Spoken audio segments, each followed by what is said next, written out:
अस्सलामुअलैकुम दोस्तों, आज की वीडियो में मैं आपको दो होम रेमेडीज़ बताने जा रहा हूं जिससे आप अपना ब्लड प्रेशर कंट्रोल कर सकते हैं।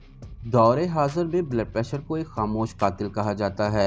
इसके हाई रहने से इंसान पर 3 मेजर बीमारियां अटैक कर सकती हैं, जिनमें नंबर 1 पर हार्ट अटैक है, दूसरे नंबर पर पैरालिसिस यानी फालज है और तीसरे नंबर पर गुर्दों का फेल हो जाना है। हाई ब्लड प्रेशर में अगर प्रेशर सिस्टोलिक प्रेशर 140 और डायस्टोलिक प्रेशर यानी नीचे वाला 90 होगा तो हाई ब्लड प्रेशर तस्वर किया जाता है।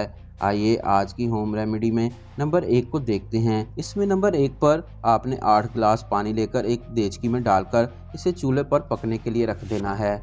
इसमें साथ ही 6 चम्मच सब्ज़ चाय की पत्ती, जामुन का सिरका 1 खाने का चम्मच, कलौंजी आधा चम्मच और सब्ज़ इलायची 6 अदद डाल दें। खूब अच्छी तरह इसको पकने के बाद जब ये 6 गिलास रह जाए तो इसे फ्रिज वगैरह में ठंडा करने के लिए रख दें। रोज़ शाम को खाने के बाद 1 कप में 1 चाय का चम्मच लेमन जूस और हस्बे ज़ायक़ा दालचीनी मिलाकर पिएं।